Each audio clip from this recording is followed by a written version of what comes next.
कि इंस्टाग्राम पे फॉलोअर तुहार बढ़े हो लागी, फेसबुक पे व्यू तुहार चढ़े हो लागी,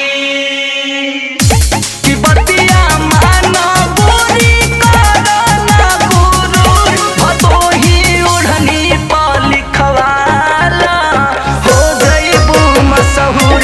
भदोही ओढ़नी पर लिखवाला हो जइबू मशहूर।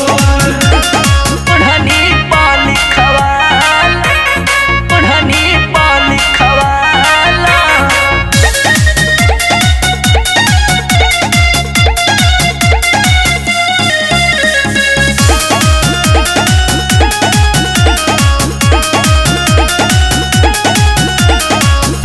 अरे ज्ञानपुर गोपीगंज में चर्चा होखे लागी, कि बड़े बड़े लोग के तोहरा ऊपर खर्चा होखे लागी, रिकेश मंसूरी अमर से भागना तू दूर।